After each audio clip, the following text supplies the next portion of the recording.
A paz do Senhor a todos. Vamos aqui dar continuidade aos nossos estudos. Hoje no capítulo 4 de Tiago. Já estamos na reta final. Espero que esteja sendo produtivo para vocês e, sobretudo, que tenha refletido na vida prática sua, como tem refletido na minha também. Porque esses estudos, a teoria, ela não tem valor nenhum se ela não for colocada em prática.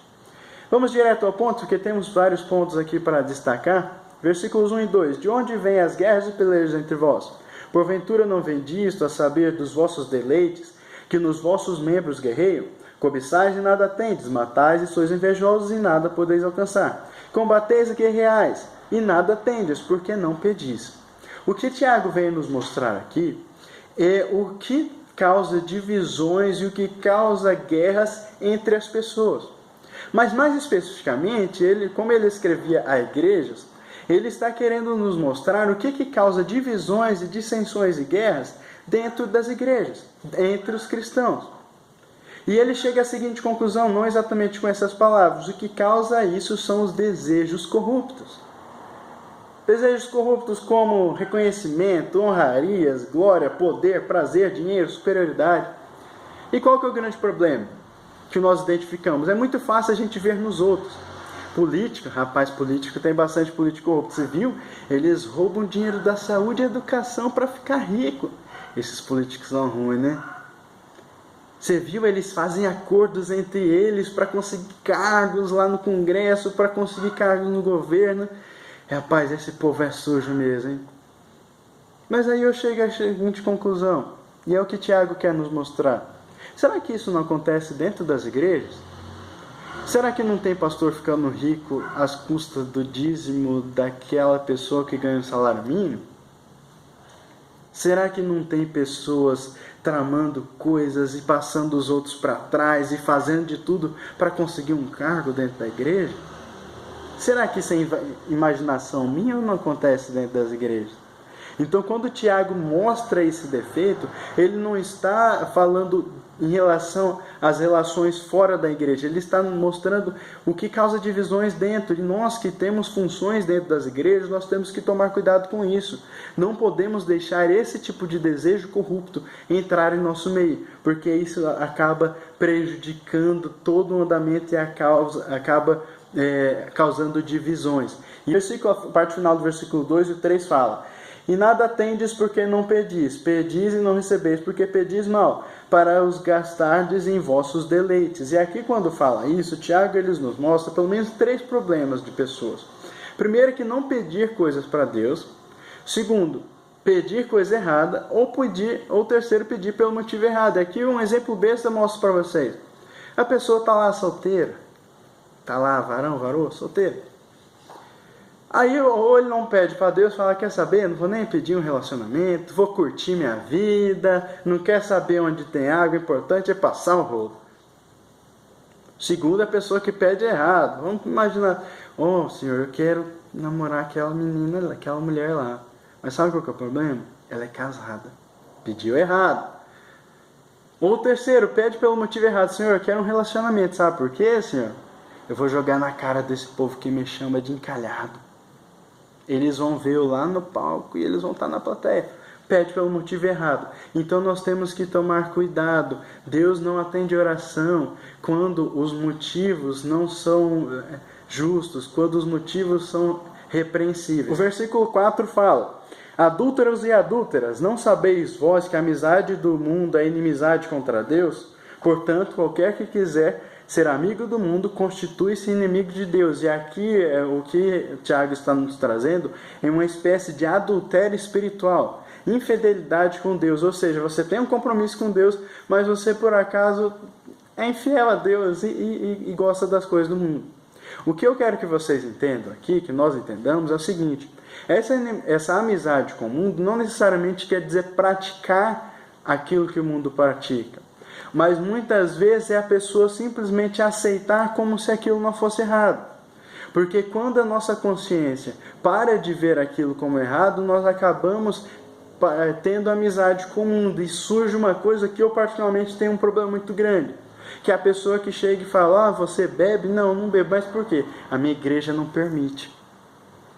Mas o que não permite? É a sua igreja ou o seu relacionamento com Deus? Porque senão você está tirando a responsabilidade sua, que é a sua responsabilidade com o relacionamento que você tem com Deus, e está jogando a culpa numa instituição. E acaba que a instituição, parece que a instituição prende as pessoas, mas não. As coisas que nós fazemos não é porque a minha igreja não permite, é porque eu tenho um relacionamento com Deus e eu devo fidelidade a Deus por causa desse meu relacionamento. Se eu quero para vocês visualizarem isso, quero que vocês imaginem uma corda. Desse lado está o mundo, desse lado está Deus e no meio está você. Se você for para esse lado aqui, para o lado de Deus, você necessariamente se distancia do mundo. Se você vai para o lado do mundo, necessariamente você se distancia de Deus. E é nesse sentido que nós temos que entender aqui. O versículo 6 fala: antes ele dá maior graça, portanto diz: Deus resiste aos soberbos, mas dá graça aos humildes. E aqui falando em relação à humildade que nós temos que ter. A pessoa que ela é soberba, que ela é arrogante, ela perde ele se acha autossuficiente. E ele perde a noção de que sem Deus ele não é nada. Nós temos que tomar cuidado com isso, porque nós temos que ter essa firme convicção que a nossa vida sem Deus não tem valor nenhum. Então vamos ser humildes, vamos ter a Deus soberano em nossas vidas. Entre os versículos 7 e 10, Tiago menciona pelo menos 4 maneiras pelas quais nós podemos nos aproximar de Deus.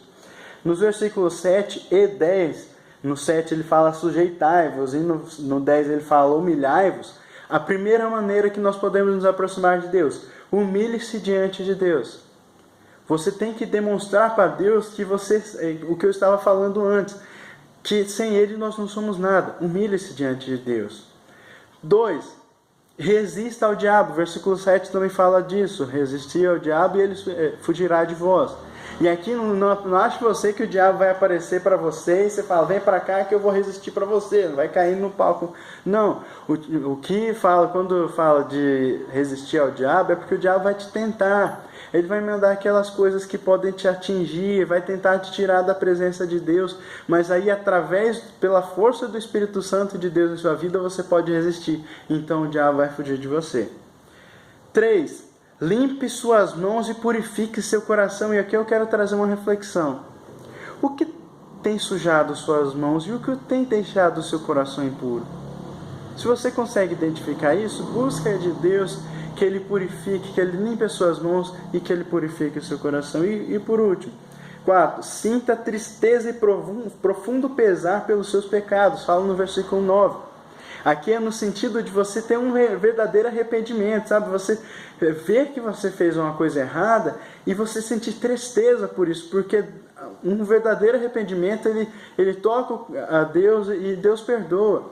O que não pode acontecer é a pessoa achar que não errou e acabar que isso não causa transformação de vida.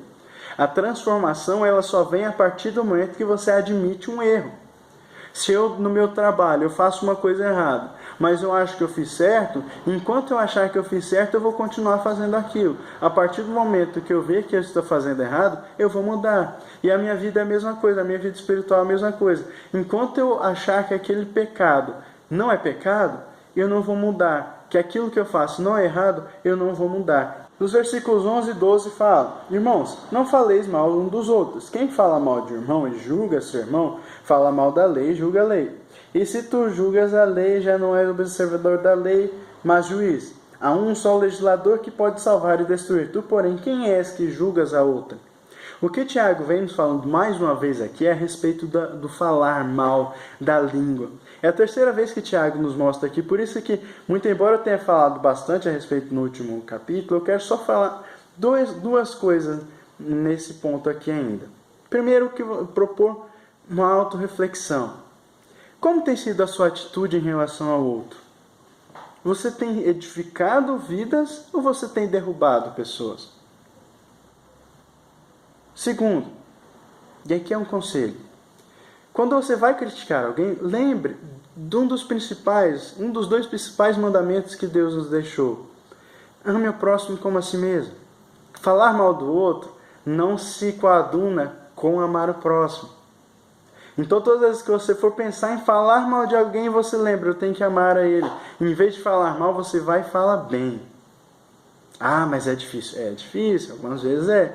Mas faça isso, até porque com a prática você pode curar uma enfermidade muito grande que existe nos nossos corações. que é de você ter muito mais facilidade de identificar defeitos do que identificar virtudes no outro. É muito mais fácil eu ver os erros do que ver os acertos do outro. Eu tenho erros e defeitos, mas eu também tenho virtudes. Você também tem defeitos e também tem virtudes. Cabe a mim e cabe a você fazer o seguinte: eu vou valorizar mais os seus defeitos ou as suas virtudes? Você vai valorizar mais os meus defeitos ou as minhas virtudes? Esse tipo de atitude que pode nos fazer diferente do outro.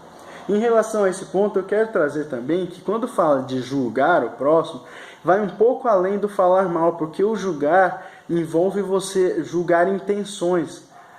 É mais ou menos você achar que você lê os pensamentos das pessoas e fala, ó, essa pessoa fez isso porque ela é assim, assim, assim, porque ela pensou assim, assim, assado. Então, quando você julga intenções. Quem pode julgar intenções se não Deus? E é esse questionamento que Tiago nos traz. Entre os versículos 13 e 15, nos traz também uma reflexão bastante interessante, que é Tiago nos trazendo uma repreensão a respeito da pessoa que vive a sua vida, faz seus planos, mas não coloca Deus nessa conta. Em uma conta da nossa vida, sem Deus, o resultado dá errado. Só tem frustração. Então vamos tomar cuidado, porque todos os planos, nós devemos fazer planos, temos que fazer planos para o nosso futuro. Mas sempre está esses planos submetidos à vontade de Deus. Porque se Deus não estiver no controle, provavelmente vai dar errado. Versículo 17 fala, aquele, pois, que sabe fazer o bem e não faz, comete pecado. E aqui no seguinte ponto, existem pecados por comissão e pecados por omissão. Ou seja, pecados que você comete fazendo alguma coisa, ou pecados que você comete deixando de fazer alguma coisa. Tiago nos mostra um pecado por omissão, que é a pessoa que deixa de fazer o bem. Então, o que é bastante interessante, Tiago nos mostra é o seguinte, tanto aquela pessoa que faz mal para alguém, como aquela pessoa que deixa de fazer o bem, os dois cometem pecado do mesmo jeito. Por fim, eu quero voltar na parte final do versículo 14, que fala, porque que é a vossa vida? É um vapor que aparece por pouco e depois se desvanece. Meus irmãos, a nossa vida é muito curta aqui na Terra. Nós não temos tempo para perder, então vamos amar as pessoas. É hoje que eu tenho que dar aquele abraço, é hoje que eu tenho que falar te amo, é hoje que eu tenho que dar carinho, é hoje que eu tenho que viver para Deus, porque amanhã pode ser tarde demais. Deus abençoe a todos.